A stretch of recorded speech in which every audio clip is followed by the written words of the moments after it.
Hello and welcome to another NBA Outlet Halftime Show presented by OTGBasketball.com. Make sure you follow OTG on Twitter. The Cleveland Cavaliers are currently down to the Golden State Warriors, 71-60. I'm your host, Nick Fay. With me tonight, Xavier Clybourne. What's up, Xavier? What's up, man? Watching this game, seeing what's going on. It's been a pretty good game for the most part. The Warriors made that run in the second quarter. The Cavs kind of responded late in the second quarter. What are your initial thoughts so far?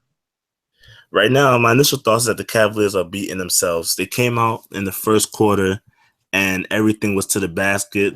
Like we said over and over again, they got to play in the paint. They got to be aggressive. They got to be physical. And also what they was doing on defense was forcing Golden State Warriors off the three-point line.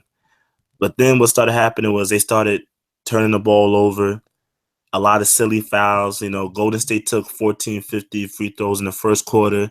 And in the second quarter, they allowed the Golden State Warriors to get loose from the three-point line.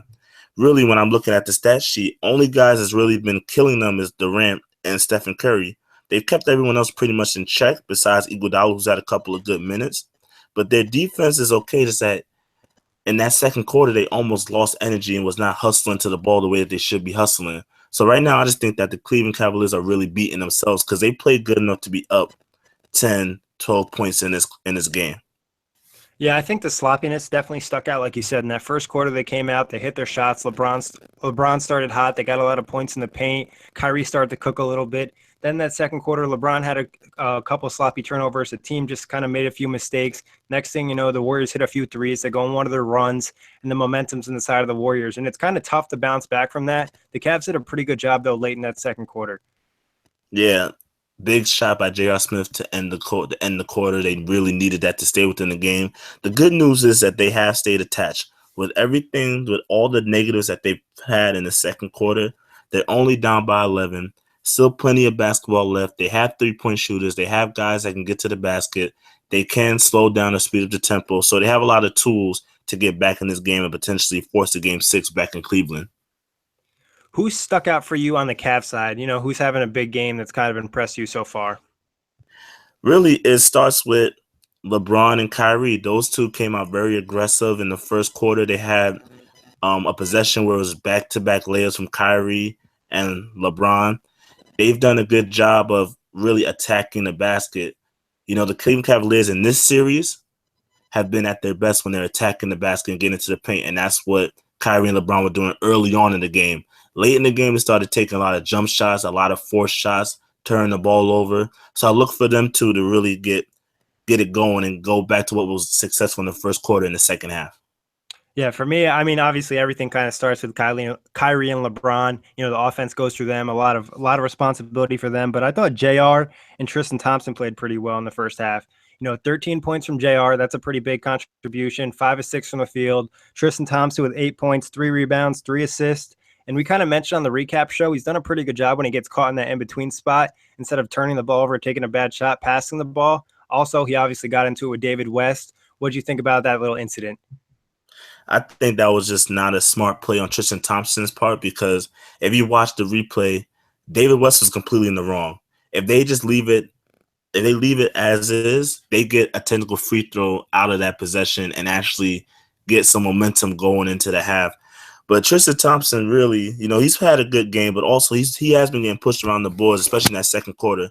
They gave up a lot of offensive rebounds to the Warriors, a lot of second chance points. They got to clean that up. And I look for Tristan Thompson to try to clean up the glass going into the second half. So who stuck out for you on the Warriors side? Who had a big first half, stepped up from them, kind of impressed you? Andre Iguodala really stepped up for me, coming not from, if you look at the stats, he had 8 points, rebound and 2 assists, but it was his defense that really impressed me. Very active hands. They switched him off on Kyrie Irving, and he's done a really good job in this, especially in the second quarter, of just staying in front of Kyrie, making him work and forces a couple of turnovers. He's done a really good job against the Cavaliers on the defense side of the ball. They put him on LeBron James. He's been switching off everybody. He's just had really active hands. He was a big difference maker in that second quarter. Yeah, no, you and I talked about that a little bit before the show. It was just his impact on the floor has been evident. And it's not like you said offensively, defensively. He's just kind of everywhere. He's just one of those guys, high basketball IQ, great basketball player. He's just kind of have a positive impact on your team. But obviously, we got to talk a little bit about KD and Curry.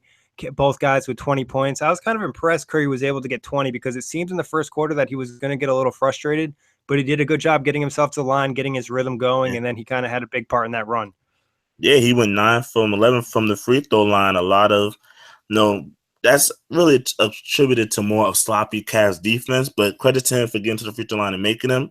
Kevin Durant really got loose in that second quarter. The second half of the second quarter, started pulling up from three, started to take advantage of what the defense was giving him. When you just watch him out there, once he gets it going and him and Curry both get it going at the same time, you just see the avalanche effect. They went down 8 to up 11 in a span of almost like 3 minutes. So you can't let them get loose. You got to make them take tough twos, tough shots, and just make them work for their baskets. Yeah, it seems like anytime Kevin Durant gets a switch in this game that he's just looking to attack and score the basketball, and it's for good reason. Nobody on the Cavs really can match up with him other than LeBron James. So I think when he gets that switch, the Cavs need to force the ball out of his hands. Yeah, they was doing a good job of that, and Golden State really doesn't do a good job of hitting the roll man, especially when it's like Zaza or David West. So I think that they really need to start doubling more aggressively, like actively trapping, not just showing hands. Yeah, no, you made a great point because they didn't really play Zaza much other than that first quarter. McGee hasn't played. David West doesn't really roll. He's more of a pop guy nowadays. So I think that does make sense. They did hit Andre a few times low, but I mean, I think I would test it. It's better than Steph Curry or KD getting open three. Yeah, it's a difference. It's a difference when just showing two people and really aggressively trapping. I think they really have to start aggressively trapping. Now, the only problem is when they have done that, their weak side rotation has not been good in this series all series long. So that'll be the only reason why I could see Tyler not wanting to go with that, because their weak side rotations has not been crisp. So, but at this point, the season's on the line. I would gamble, just try just for the first 5 minutes to try to get the game back in your favor. Well, you mentioned the rotations not being crisp, and that's something that's a little bit different from Game 4. I think the Cavs' energy kind of died a little bit in that second quarter, and I think that's something to do with being on the road and not being at home because they were energized in Game 4. Yeah, like for about a 5-minute stretch, it almost looked like the Cavaliers had given up on defense. Their body language wasn't good. There was a play where Steph Curry beats Kyrie Irving, gets to the lane for a wide open floater, and Tristan Thompson's coming late and fouls him. You just can't have that if you're the Cavaliers going into the second half. You can't have these lazy possessions defensively and also lazy possessions offensively where it's just a one shot, a one pass, and I'm going to go take a hero type shot. And they got to clean up the boards. They have to get every chance that they get to get a defensive rebound. They have to get it. They cannot allow Golden State to get second chance points. Who needs to step up for the Cavs in the second half? Kevin Love. Kevin Love was a no-show in the first half. He has not scored at all in this game. And that's due in large part to the 2 early fouls he picked up. So I really look for him to play a pivotal part in the second half to really open up the floor for LeBron James and Kyrie Irving, because what you saw was because a lot of the other role players outside J.R. Smith wasn't making shots, that really clogged the paint up. So they need Kevin Love to be aggressive, be out there aggressive, scoring and spacing the floor and hitting the three-point shot. Yeah, and what he does is he kind of makes Draymond Green play honest. And we know Draymond's a great help defender, so if he can kind of keep Draymond in that corner a little bit tighter, it definitely helps the Cavs. So I agree with you. I think Kevin Love needs to give them something. I think at least like 15 points. They need some type of boost offensively to get over this 11-point deficit. But who needs to step up for the Warriors in the second half? People would like for me to say Klay Thompson, but I'm actually going to go with Draymond Green. When he's energized and he's getting defensive stops and making shots and making plays for others, this team goes to a whole nother level. So I would look for Draymond Green to be more of an impact player. He has 8 points, 6 rebounds, and 3 assists, but it's kind of a quiet 8 points, a quiet 6 rebounds, and a quiet 3 assists. So I look for him to be more, if not anything, not more stat sheet stuff, but just more energy, just more defensive intensity on the floor.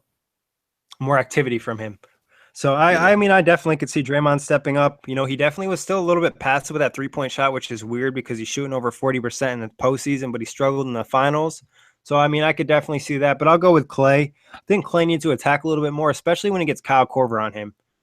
We've seen that earlier in the series that he attacked him, and he attacked a little bit with Kyrie on him. So I would like to see Klay Thompson be a little bit more aggressive at times.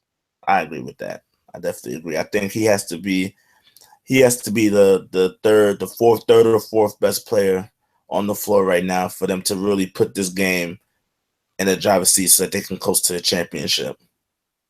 All right, getting to the big question: who wins Game 5 and why? Man, yeah. I honestly believe I'm gonna go with Cleveland because I feel like that first half they just beat themselves.